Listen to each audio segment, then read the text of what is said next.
Hi, everybody. Welcome to another Writers Roundtable. We are at the York County History Center. My name is Jamie Norpel. I'm one of the co-facilitators. We are a group of researchers and writers that meet every 3 months quarterly to talk about our projects. We share, we collaborate. So if you're not with us tonight, please join us next time. It'll be in March. But our whole goal is to build a network of people that can share ideas and help one another and be a network. Even just before the presentation tonight, a bunch of us were chatting about movies that we're watching or presentations that we're giving, and it's just a nice cohort of people. So tonight we are going to take about 20 minutes before the main bar, which will be Greg Halpin talking about Old Size.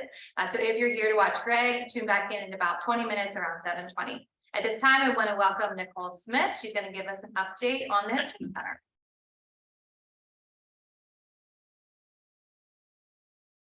Thank you very much, and thank you all for coming.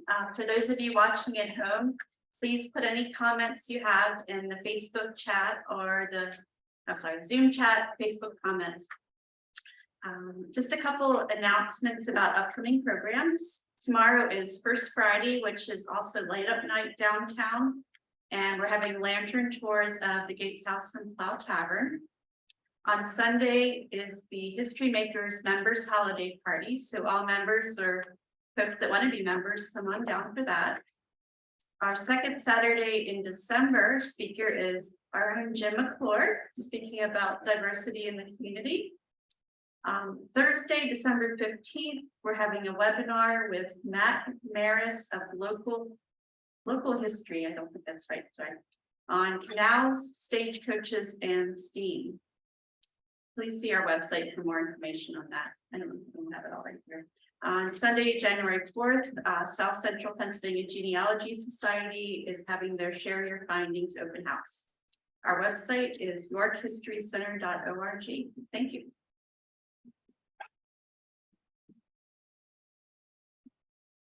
Hi, I'm Jim McClure, and it's really amazing when you hear the list of activities that are going on at the History Center in a given month. It's just, I don't know how you do it, to tell you the truth, but I just wanted to just to give an update on the Journal of York County Heritage.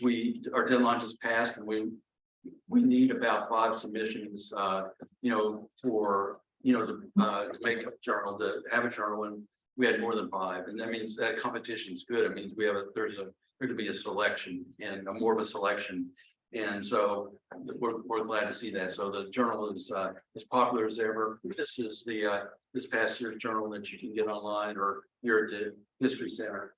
So I wanted just to give everybody a chance. Anybody wants to a chance to pitch their projects, or anything you want to talk about. That's a big part of Writers Roundtable. So anybody who wants to go first from our audience.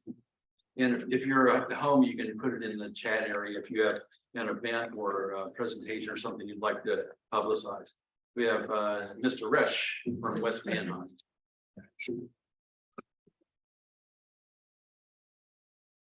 Hello, my name is Richard Resch with West Manheim Heritage. For about a year, we've been working on the research for Peter Dix, who was the original Bloomery and Spring Forest #3 and Spring Road. We ran into a little bit of problem with the genealogy because we had 4 or 5 Peter Dix out there. We solicited help from Spring Road Heritage Study Group, and they put their best person in charge, and we've kind of worked through that. But we've recently found a plan that shows the location of the corner of the mill, which we believe is probably the mill that went with the Spring Forest #3. So with 3 groups, Cadorus Valley, us, and Spring Road, we're going to try to get permission to get on the old piece of our property site and see if we can home in on the location. So the location of Ford Tower is becoming the primary target in the next couple of months. The same group plus New Freedom met with the heirs of the Richard Miller property. He's a collector of wagons and carriages in the Cadorus area, I think. With the idea, there's some preliminary discussions talking. The 3 or 4 organizations that I've been working with, all struggle with what to do with donations of large items like mail and voting machines. We've got the carriage, we've got gears from a song from a Christmas.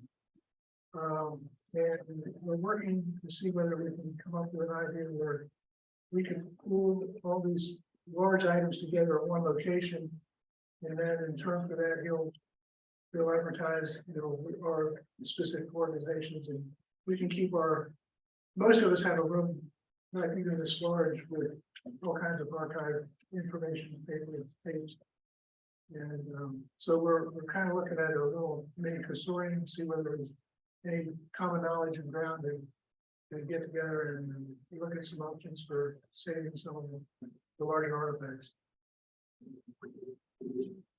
Thanks. Thank you. Anybody else want to pitch anything that you're working on? Professor? I'm supposed to come up there. Yes. Yeah,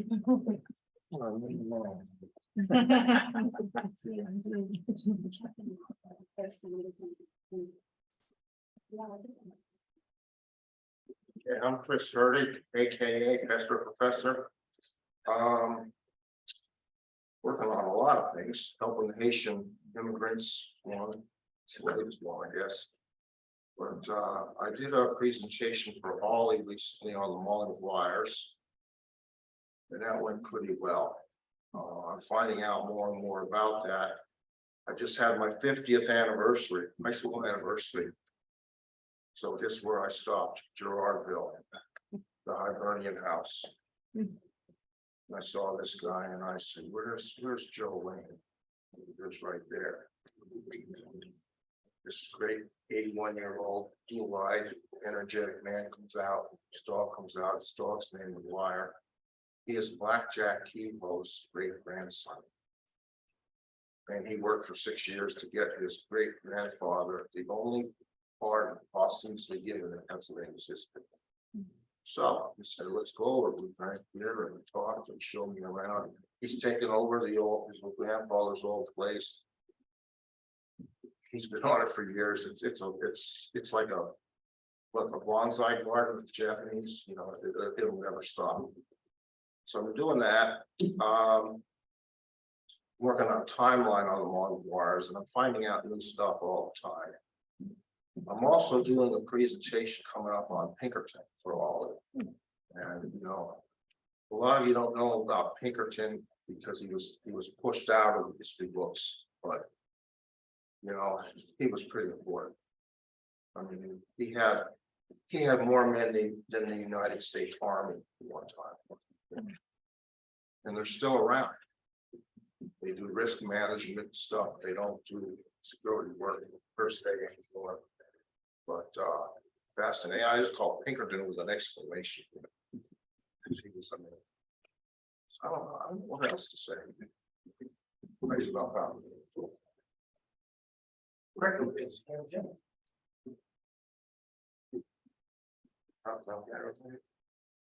Yeah, that's okay. We can take it. Oh, you got it. The professor was retired criminal justice professor at your college, and it looks like he knows how to put together a clicker. That's part of his training. I have the Midas touch in reverse. If I touch something, it breaks.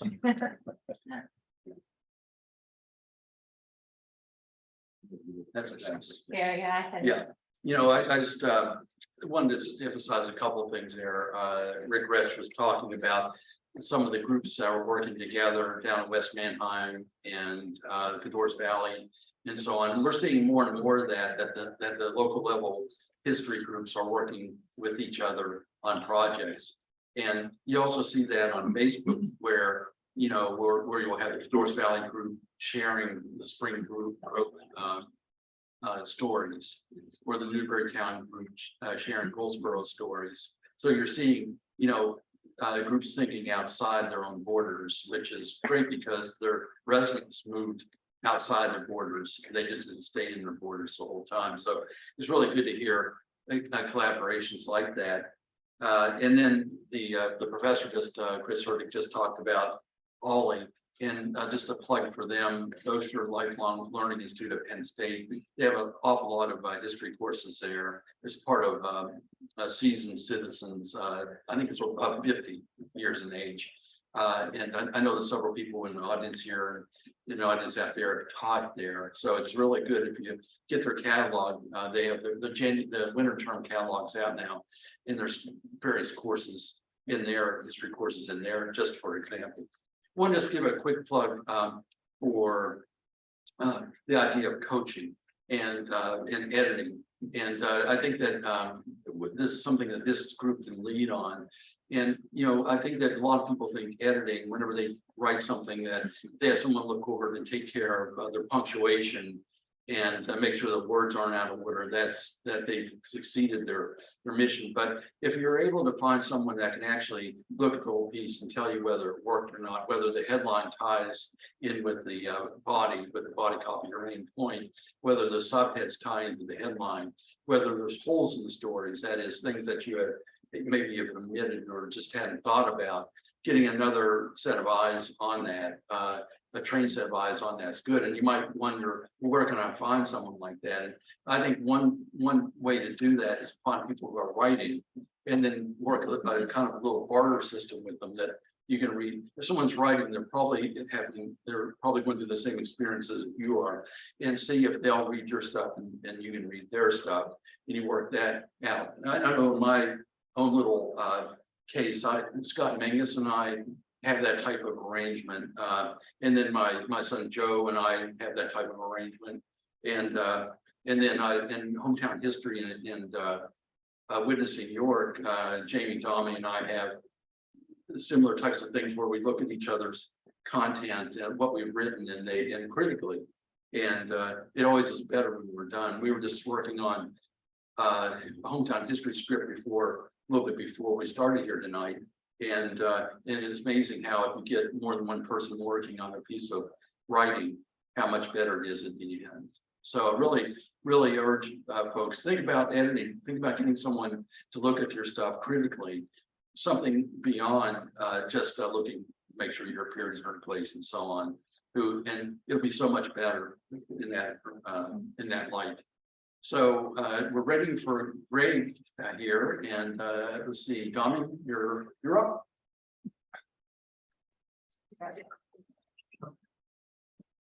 Thanks. Hi, everybody. I'm Dommy Miller. Greg Halpin will be speaking tonight, and he's York Fire and Rescue's chief historian, and he'll be presenting on Old Suz, York's first steam fire engine. Old Suz was originally built for the Paris Exposition by Ives and Son of Baltimore, Maryland. It arrived by train in York on May 11th, 1868. Greg is active on social media, educating the public on Central Pennsylvania and York County fire history. He has moderated the Facebook group York County PA Fire Service History since 2017. He's also in the process of writing a book, and he says he might have enough material for a series of books. So stay tuned. So without further ado, Greg, would you like to come up? And if this doesn't work, just let us know. I'll jimmy it again. Well, thank you for having me. I've been here to watch a number of the other ones. So I figured it was my turn to pay my dues and actually give a presentation. Little background on myself.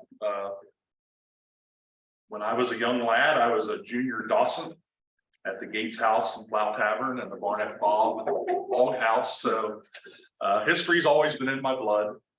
I was born into the fire service. My father started in the fire department in 1955 at the encouragement of his grandfather, who was a volunteer at the rescue fire company. They were working together at the York Bus Company, and he said, boy, this bus company isn't going to be around forever.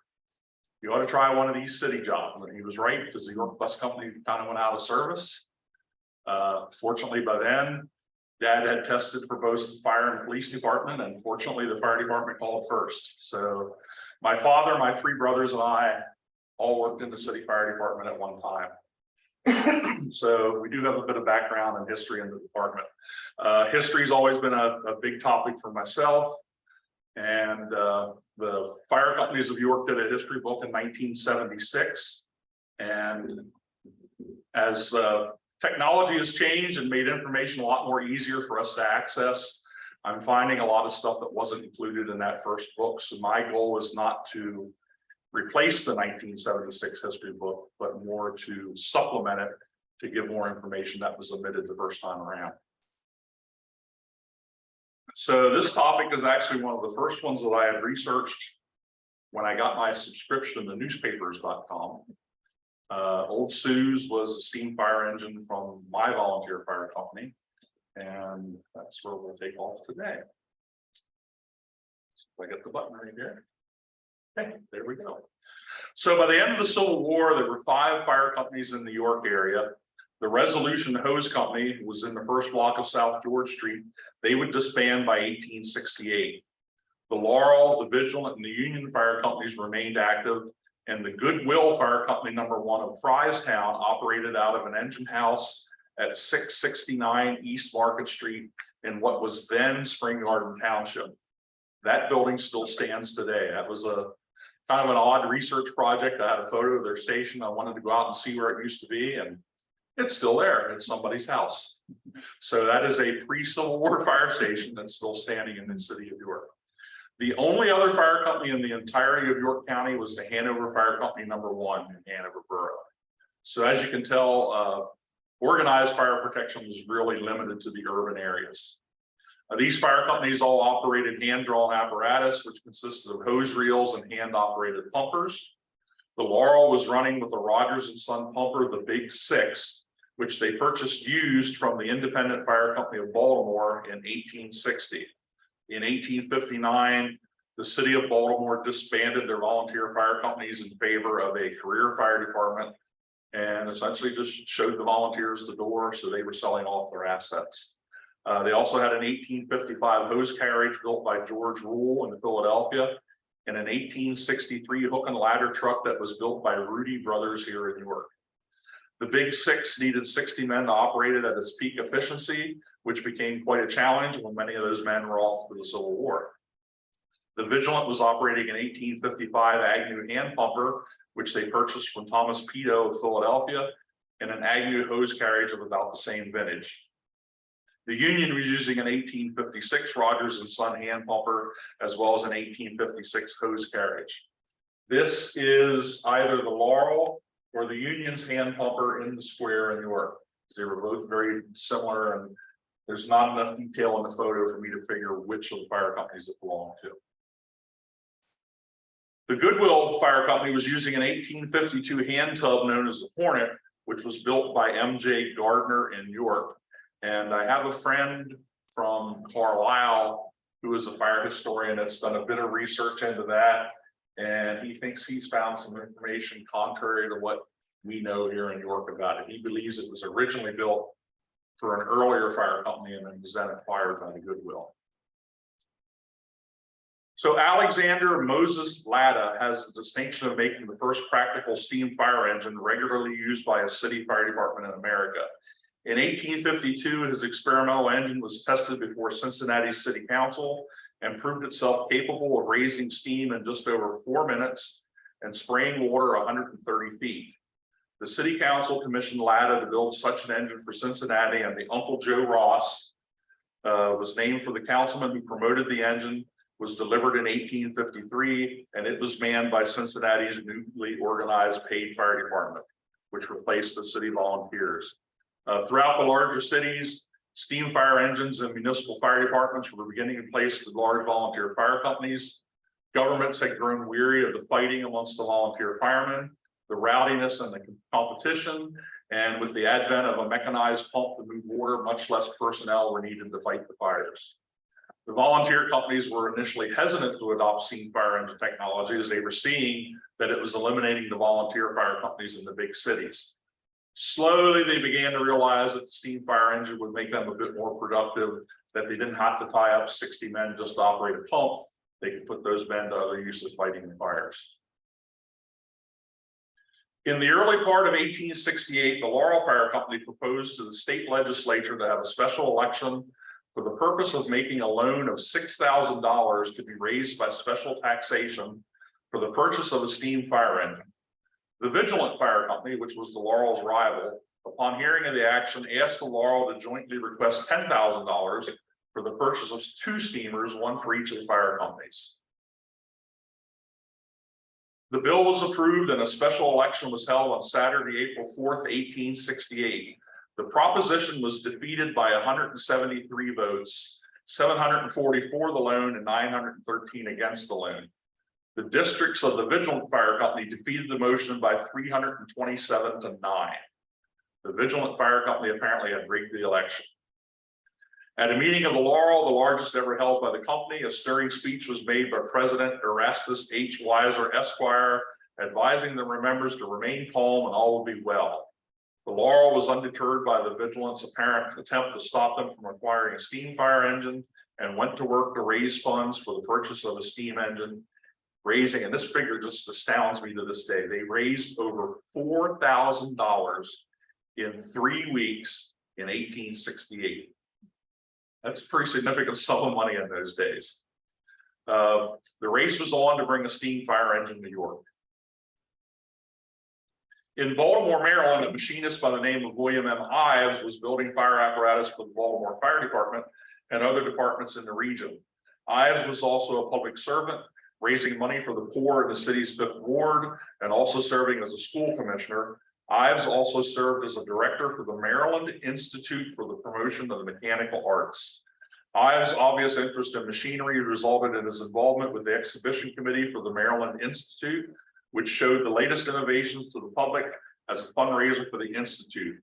Many people from Maryland and beyond would attend the Maryland Institute exhibitions to see the technology being displayed there by the various manufacturers.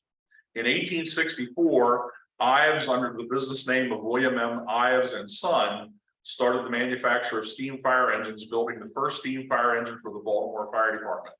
The business would later be known as John A. Ives and Brother when the Sons took over the business. The Ives and Son engine had a reputation of being very durable and efficient, and they would cease building fire apparatus in 1884.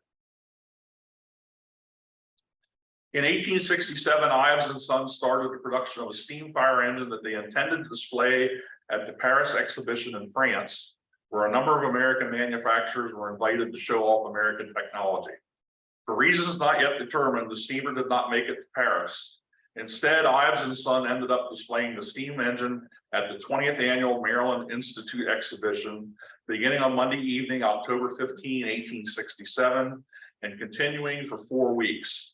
Since Mr. Ives was a school director for the Institute and a member of the exhibition committee, his steam fire engine would not be placed in competition for an award at the exhibition.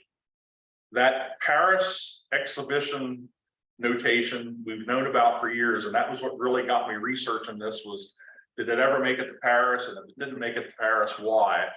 And I just can't find out the why, but I dug through the Baltimore newspapers and they built it specifically for that purpose, but it never went. But it was truly a work of art. So in 1867, Ives and Sons started the production of the steam fire engine that they intended to display at the Paris exhibition. Oh, I just read that. Sorry about that. I got out of my own place here. So the people were enamored with the engine in the Sunday October 21st edition of the Baltimore Sun. They reported that the among the objects of attraction is the beautiful steam fire engine manufactured and exhibited by William M. Ives and Son of the city. The firm have built many engines and all of them have given perfect satisfaction, but the specimen now on exhibition surpasses all their previous efforts in having the latest improvements of every kind employed in its construction. The proprietors have the engine running and take pleasure in exhibiting it to all interested. It weighs about 4,500 pounds and will throw water 235 feet. The ironwork is highly finished and polished, and the boiler and frame handsomely cased with rubbed walnut wood and mounted with brass and Prince's metal molding and bands. Taken as a whole, the apparatus is one of the finest pieces of workmanship of its kind yet constructed, and as a piece of Baltimore mechanism is one of which all citizens may feel proud. In modern day words, it was choice. Anything they could do to dress it up, they did. November 13th edition of the Baltimore Sun contained a list of the winning items for the exhibition, but they again had to praise the steam fire engine. The committee would respectfully call attention to the several machines not in competition claiming great advantages over many that are now in use, amongst which they would name the steam fire engine built and deposited by William M. Ives and Son, which is remarkable for both beauty, symmetry, and lightness of the construction, being some 1,500 pounds lighter than those heretofore constructed. Yet it is claimed to have all the strength necessary and to perform all the duties required of any engine of its kind. The workmanship is done in the best manner and the finish of the most superior style. So it was a very nice piece of apparatus. Okay. On May 8, 1868, the Laurel Fire Company sent a delegation of about 20 people to Baltimore to look at the steam fire engines being built or made available to several companies in that city. The delegation included the Chief Burgess of York, a councilman, several machinists, and a number of fire company members. There were a number of manufacturers in Baltimore, plus there were some of the volunteer fire companies were still getting rid of old steamers. So there was a bunch of opportunities for them to find something in Baltimore. So William Ives and Son took the delegation to Frederick Street, where they demonstrated the steam fire engine that had originally been built for the Paris exhibition. The delegation was apparently impressed by the machine, and a deal was struck, and the engine was purchased for $9,000. Now, if you remember, the original proposal through the legislature in the special election was they were going to get $10,000 to buy 2 steam fire engines. So they had a bit of work for them to come up with the additional money, but that just shows you how really nice this piece was. And the fact that it weighed 3/4 of a ton less than previous ones made it a lot easier for the firemen to pull it through town. So on Monday evening, May 11th, 1868, the steam fire engine arrived in York. It arrived on a 6 o'clock passenger train from Baltimore. It was unloaded amidst great excitement and paraded through the principal streets of York by about 150 members of the fire company. One later newspaper account says that the Vigilant had also ordered a steam fire engine, and it was also to arrive in York on May 11th. But thanks to an enterprising Laurel member who worked for the railroad, he was able to delay the arrival of the Vigilant steamer, allowing the Laurel to have the honor of the first steam fire engine in York. I don't know if it's true or not, but it sounds like something that they would have done. I did later find out, after I originally wrote this presentation, that the Vigilant bought a used steam fire engine from a manufacturer that I had never heard of, and they bought it from the Yorkville Fire Company in New York, which I'm being told was somewhere in Manhattan today. But there was a volunteer fire company there at the time that was selling an old steam engine.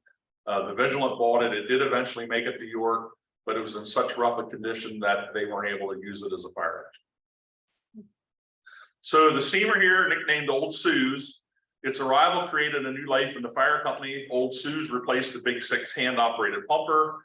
On Saturday, May 16th, the steamer was taken to the Cador's Creek at the George Street Bridge, where steam was raised and water was thrown in 6 minutes and 15 seconds. The water was thrown a distance of 210 feet under less than favorable wind conditions. The engine was then taken to the German Lutheran Church on George Street, which we would know now as Christ Lutheran Church, where it was put through numerous other tests to the satisfaction of the spectators. I haven't been able to find any accounts on its initial service, but it is apparent that it was an efficient in its operation. And as the years went by, they did a number of improvements made to the engine. In 1880, Thomas Platts, who was the chief engineer for the fire company, installed a new lamp on Old Sue's. It was a Baldrin's double finished signal lamp ordered through Dick and Roden House, which was a local carriage builder. And in that era cost $40. That was an improvement over the original lamp. I will say that when I did this presentation for a group of antique fire apparatus collectors. So you'll find me going into a little more detail on the actual vehicle than probably most people care to hear. So the next big milestone for Old Sue's was on March 12th, 1886, when the Laurel purchased 2 bay horses to pull Old Sue's to fires. The horses, who would be named Harry and Frank, were York's first full-time fire horses. On several previous occasions, horses had been borrowed by the various fire companies to pull their apparatus, but these were the first full-time fire company-owned fire horses to serve York. So that was another landmark in the history of the department. On May 6th of 1886, A new seat was placed on the old Sue's, replacing the original seat from when it was drawn by hand. On the side of the seat were fixed silver plates with the inscription, presented by the Phoenix Assurance Company of London through White and Jessup Insurance Agents, York, Pennsylvania. So the seat was a gift from the company and its local agents. Apparently, White and Jessup were local insurance agents, and the Phoenix Assurance Company was one of the insurance companies that they used to insure homes. And that could be a whole other presentation on fire insurance back in those days. Excuse me. On June 22nd of 1892, a second-class LaFrance steamer was purchased by the Laurel for $4,350 and arrived in York. The new steam fire engine was placed in frontline service, but the company opted to maintain Old Sue's as the first reserve fire engine in York. They just moved it to the back of the apparatus room, and the Laurel lads would come to rely on Old Sue's to serve York for many years to come. On July 31st, 1892, a heavy rainstorm struck York, flooding streets, overflowing pavements, and filling basements. The area of Newberry Street and Gay Alley was struck hard as the storm sewer system was in the process of being rebuilt, resulting in significant flooding of the homes in the area. By order of the mayor, the Laurel boys had Old Sue's in the area pumping out flooded basements. On May 11th, 1893, the Laurel celebrated the 25th anniversary of Old Sue's arriving in New York, with Old Sue's being taken out for a test at Market and Duke Streets, pumping for over an hour under the watch of Mr. George H. Stroman, the first engineer for Old Sue's. Followed by a banquet at the Owls Club on Newton Avenue. This would become an annual tradition for the Laurel. Every year on its anniversary, they would take it out to a fire plug, hook it up, and test the steamer to make sure everything was operational. And if they discovered anything that needed repaired, it would be repaired right away, so that Old Sue's was available for service. On January 3rd, 1895, the fire department was responding to an alarm of fire from Box 6, which was located at North George Street and Gas Alley, for a fire in the rear attic at 104 North George Street. The Laurel was responding with the deluge steamer had turned from Market Street on the George Street at Center Square when the wheels struck the east side rail of the trolley tracks on George Street. The deluge was thrown onto its side and slid for yards before the horses came to a stop. Frank Helfrich, the driver of the steamer, was thrown from his seat and is believed that the boiler rolled over his body. He was found lying in the snow a few yards behind the engine and was helped into a candy store where a doctor tended to his injuries. Although the horses were uninjured, the deluge was badly damaged. So once again, Old Sue's was back in service. On October the 2nd, 1895, the Laurel traveled to Reading to State Firemen's Convention. They took along their deluge steamer and left the skeleton crew behind to man Old Sue's, who was once again in service protecting the citizens of York till they came back from the convention. On February the 27th of 1896, Laurel Firehorse Harry was put down after being diagnosed with a severe inflammation of the bowel. As a full horse team was needed to pull the deluge, Old Sue's was once again moved to the front of the station and put in service until they could replace Harry. And it took till April 7th. So from February 27th to April 7th, till they finally got a new set of horses for the deluge, and Old Sue's was moved to the back of the station again. On June 3rd, 1897, Burgess John L. Smith, Councilman Frank Cale, and Officer McKinney from Hanover visited York to see if arrangements could be made with the Laurel to borrow Old Sue's while Hanover's Silsby steamer was sent out for repair. The Laurel held a special meeting that evening and unanimously approved the request. Old Sue's was shipped to Hanover by train on June 8th, accompanied by about 25 members of the Laurel. The Hanover firemen hosted a banquet for the Laurel in honor of the event. One thing you'll discover through the history of the volunteer fire companies, any sort of event was a reason to throw a party. So they borrowed a fire engine from York, so when they brought the fire engine, they held a party. And as you'll hear, when it came back to York, it was another party.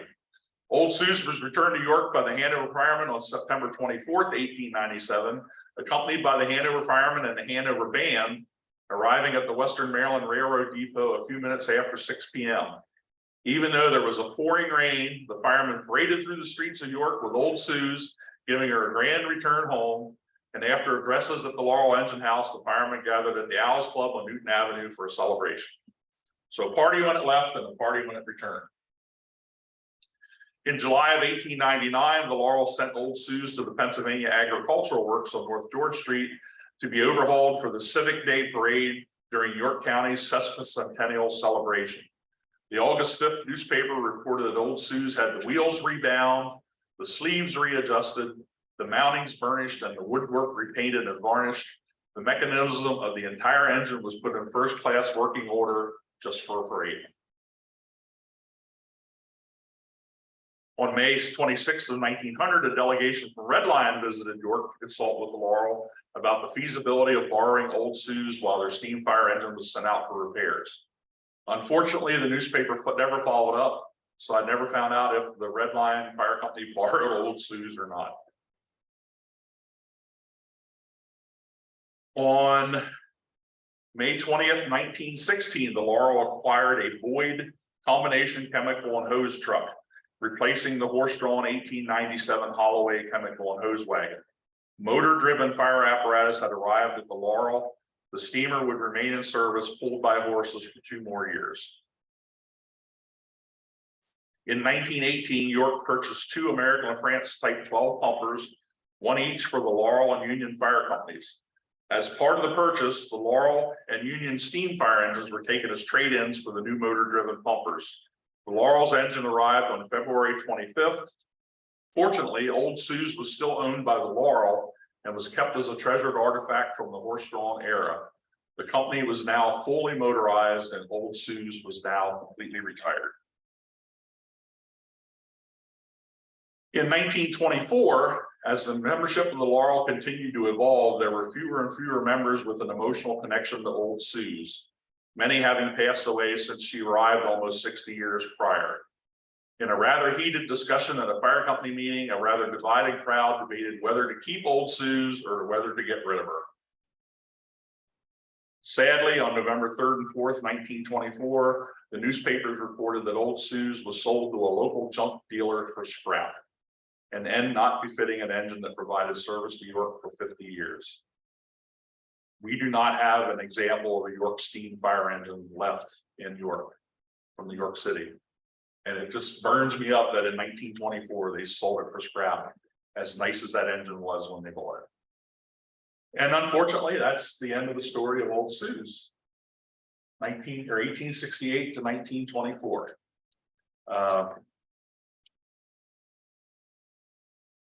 I have up here on the final slide is a concept illustration of my hope to be first book coming soon. Named it "We Strive to Save," which was the motto of one of the fire companies. And hopefully I can live long enough to pump a couple books out. I definitely have a list of topics to research. In addition to researching some books, I keep getting requests for presentations like this and some other things that I've been doing research on.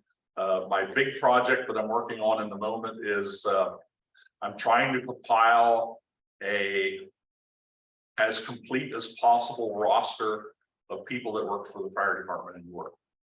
I'm not attempting to do the volunteers because that's literally thousands upon thousands of people, and there's no resource to do that. But I'm trying to get the people that were either employed by the fire companies or employed by the city that operated the apparatus. So that goes back to the 1800s with the first drivers of the horse-drawn apparatus. That research is primarily out of the newspapers. It's very difficult.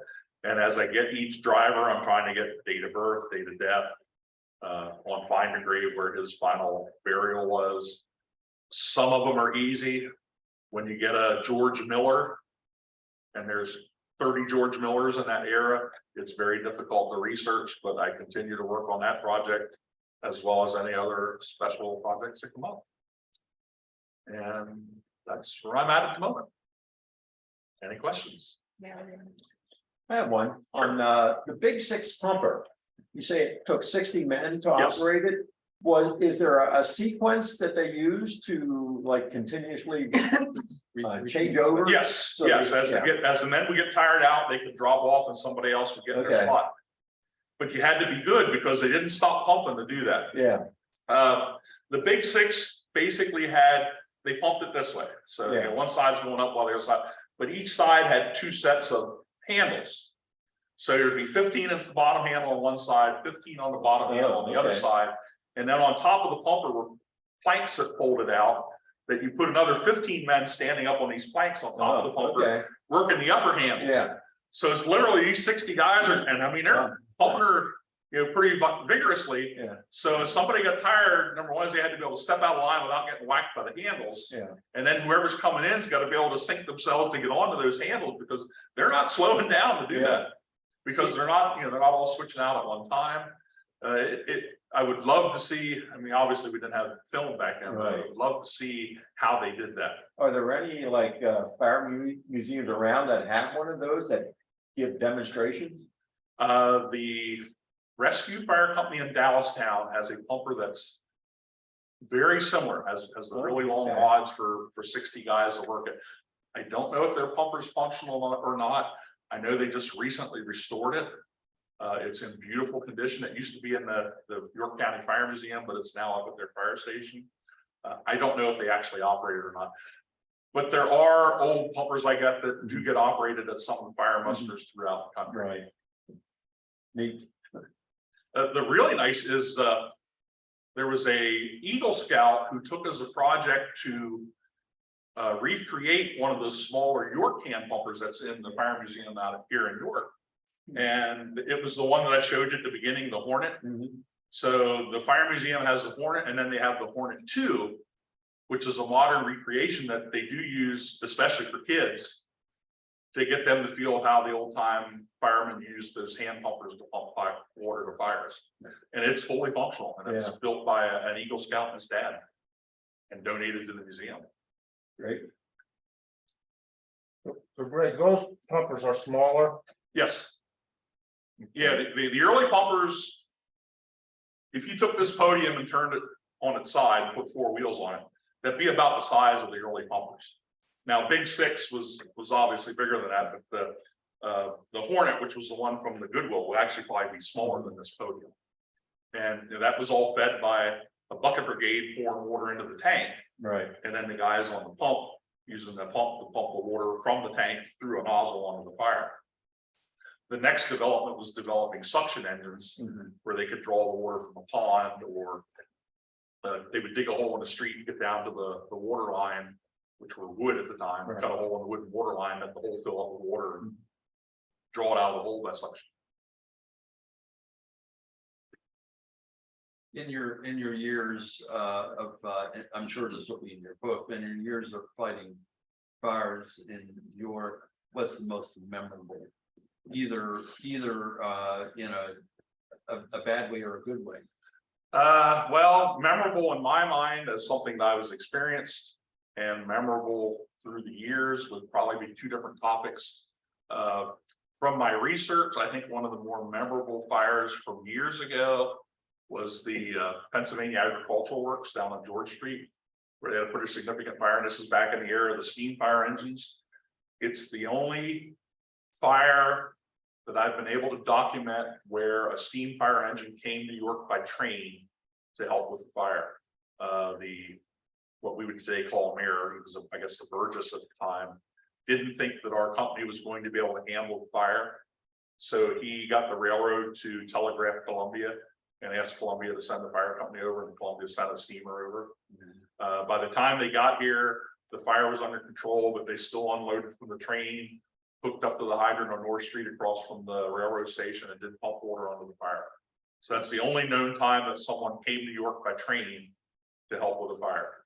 York went out many times by train to help fight fires. Got a pretty interesting one documented in Spring Grove when the straw house at the paper mill caught on fire. The big one was when we responded to Baltimore with two fire companies to fight the fire down there, which is a chapter in the book. Shameless plug. Fortunately, the newspapers at the time were very, very detailed with information. So I was able to dig a lot of information out of the newspapers on what our two fire companies did at the Baltimore fire. Thonay was a big fire from my era. Fortunately, I was off that day, but it was still burning Monday when I came into work and still got to go out there. the firestorm that night was just incredible. That was blowing fire horizontally right across Princess Street. When I got there and looked down Princess Street, you couldn't see past the fire. Hershey Bakery was a big one that I did work for. The explosion out of York International wasn't much of a fire, but it was pretty spectacular as far as pretty much everybody in the county felt that one. A lot of different stuff through the years. The York Carriage Works for the first 3 firemen were killed in the line of duty. That's a topic for another book. Unfortunately, the 76 book didn't do coverage of all the line of duty deaths. So that's something I'm hoping to do in one of my books, is to cover all 13 of the firefighters from the city that died in the line of duty. And there's, including the county, then you get up to in the upper 30s of fire and EMS people that died in the line of duty. I assume Rocky would be in your list of memorable, that you do. Yeah, that was a Spring Garden Township fire, but the Spring Garden didn't have fire companies at the time, so that was a response for the York Fire Department as well as our ambulance. York had the first ambulance in York County, which was a horse-drawn ambulance that was operated by the Laurel and was donated by the Young Women's Christian Temperance Union. They had raised some money for an event and had some leftover money, and York was debating whether or not they should have an ambulance, so the young ladies bought an ambulance for York. And that was the beginning of emergency medicine in York County, was that first ambulance that the Laurel got, which is another topic that really needs a bunch of research on. And unfortunately, one of our resources, Dick Lair, who was a volunteer at the Fire Museum, passed away recently, so we lost a lot of information with him. But yeah, Brocky, which you wrote about recently on Facebook, it was that cold that well, let me back up. There were no hydrants up there, so there was no use in sending the steamers because they didn't have a source of water. So they sent the chemical and hose trucks, and how the chemical and hose trucks worked was there were chemical tanks that were filled with a solution of water and sodium bicarbonate. And then inside those tanks was a bottle that contained an acid with a lead stopper. So when they got to the scene, they could release a latch, spin the tank so that the lead stopper dropped out of the bottle, mix the acid into the sodium bicarbonate water mixture. So the acid and sodium bicarbonate mixes together, creates carbon dioxide, which then pressurizes the tank and forces the water slurry through the hose to the fire. The benefit of that was instantaneous, whereas you could see it took anywhere from 4 to 6 minutes from a steam engine arriving on the scene to get enough steam build up to power the pump to send water. So York, fairly early in the game, was talked into by the fire companies to purchase a chemical engine for York. And it proved itself within weeks that it was valuable, and within 2 years, every fire company had one. So they sent the chemical and hose wagons up to Brocky to use the chemical agent to fight the fire. The problem was that was a long run for most of those fire companies, and by the time they get up there, the water in the chemical tanks had frozen.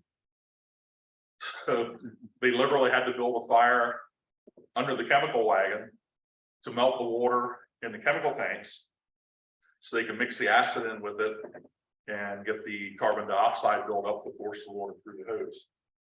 And they only ever got 2 of the 4 chemical wagons fall out to fight the fire. So a lot of their work till they got the chemical wagons fall out was bringing the valuables out of the house. And then of course at that time York had 2 ambulances. We had an ambulance at the Laurel and a second ambulance at the Royal. And the Royal's ambulance went up to help transport Beauchamp from that house to a family member's house to get him away from the fire, because he was still in pretty rough condition from the accident in George Street. And for those of you that are watching that don't have a clue what we're talking about, this is the S. Morgan Smith family, and they had a really tragic holiday that year. So there was a vehicle accident and a fire, and a lot of illness and death in the family. And if you get on Retro York on Facebook, you can read Jim's account, my account, other people's account of that whole incident. Professor. Greg, Baltimore became a paid fire department what year? 1860. Repeat the question. Oh, I'm sorry. He had asked when Baltimore City became a paid fire department, and that occurred in 1860, I believe, 1860 or 1859. Go back and get you this. Were there any volunteers left when they did that, or? Oh, yeah, their department was completely volunteer, and they shut every one of them down.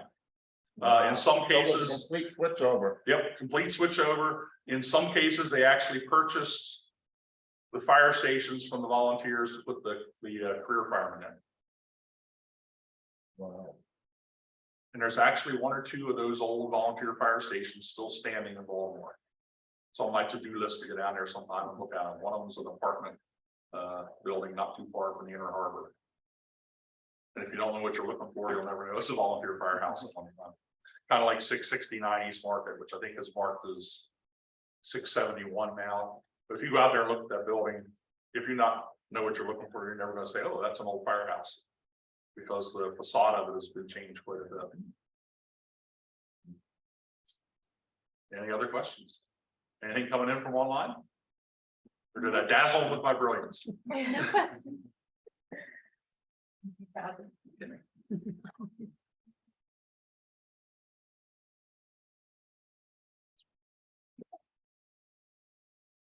you, Greg. That was wonderful. So thank you, everybody, for coming tonight and for tuning in. And our next event for Writers Roundtable will be Charlie Stanball speaking about Forest Park. So we hope you'll be with us then. So thank you very much, everybody.